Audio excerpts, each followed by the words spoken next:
வணக்கம், welcome to சுகீஸ் Kiki videos.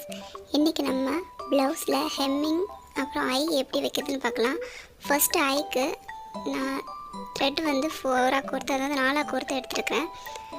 எந்த இடத்துல தைக்கணுமோ அங்கே வந்து நான் நாட் போட்டதுக்கப்புறம் 2 சுற்றி எடுத்துக்கிறேன்.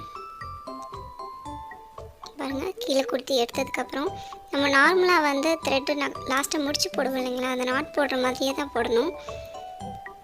அதுவே கண்டினியூஸாக நம்ம போட்டுகிட்டே வந்தோம்னாலே நமக்கு அந்த ஐ கிடச்சிரும்.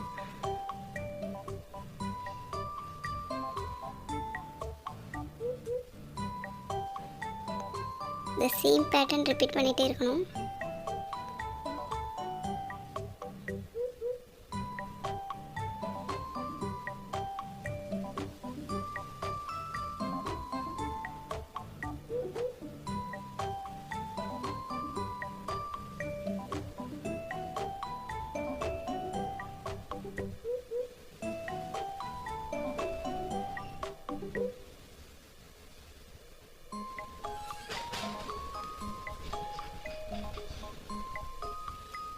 பாருங்கள், நமக்கு ஐ கிடச்சிருச்சு. ஸோ இதுக்கப்புறம் நம்ம கீழே ஊசியை கொடுத்து கீழே கூடி நம்ம முடிச்சு போட்டுக்கணும். அவ்வளோதான். பாருங்கள், போட்டதுக்கப்புறம் எப்படி இருக்குன்னு. அந்த பேட்டர்ன் வந்து வரிசையாக நீட்டாக தெரியும். ஐ இப்படி தான் போடணும். நெக்ஸ்ட் நம்ம ஹெம்மிங் எப்படி பண்ணுறதுன்னு பார்க்கலாம். இதுக்கு வந்து த்ரெட்டை வந்து நான் 2ஆக எடுத்து நாட் போட்டு வச்சுருக்கேன். 2ஆக கோர்த்துருக்கேன். ஹெம்மிங்லேயே 2 இருக்குது. சாதா ஹெம்மிங், முடிச்ச ஹெம்மிங் சொல்லுவாங்க. சாதா ஹெம்மிங் போட்டுக்கிறேன். இதில் வந்து நான் கைக்கு அடிக்கிறதுக்கு சும்மா நார்மலாக ஒரு தையல் போட்டு வச்சுருக்கேன். அது பக்கத்துலேயே பாருங்கள், போட்டு காட்டுறேன். சின்னதாக, ரொம்ப சின்னதாக நம்ம எடுத்து உள்ளே குத்தி எடுத்துக்கணும். அதுக்கடுத்து 1/2 இன்ச்சுக்கு அப்புறம், அதாவது ஒரு 1/2 இன்ச்சுக்கு அப்புறம் இன்னொரு தையல் போட்டுக்கணும். கிராஸை நம்ம குத்தி எடுக்க எடுக்க நமக்கு நீட்டாக ஹெம்மிங் வந்துடும்.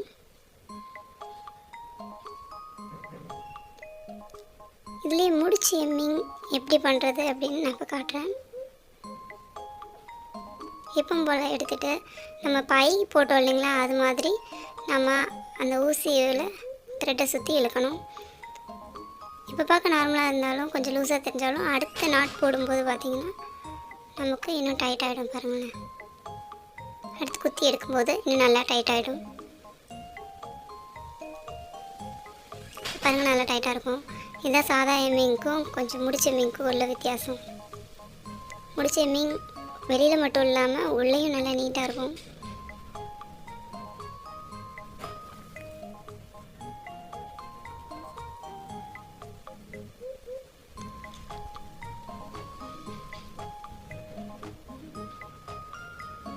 ஸோ நம்ம போட்டு முடிச்சதுக்கப்புறம் கையில் அந்த போட்டிருக்க தையலை வந்து பெரிய பெரிய தையலாக தான் போட்டிருக்கேன். அதை பிரித்து விட்டுட்டோன்னா நமக்கு எம்மிங் மட்டும்தான் இருக்கும்.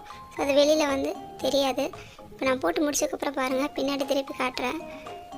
சின்ன சின்ன தையலாக தான் தெரியும்.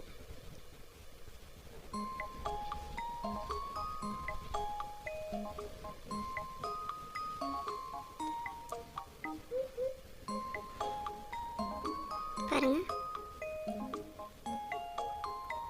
இந்த ஹெம்மிங் பண்ணது ரொம்ப பொடியாக குட்டி குட்டியாக போட்டிருக்கிறதுனால குட்டி குட்டியாக தெரியுது.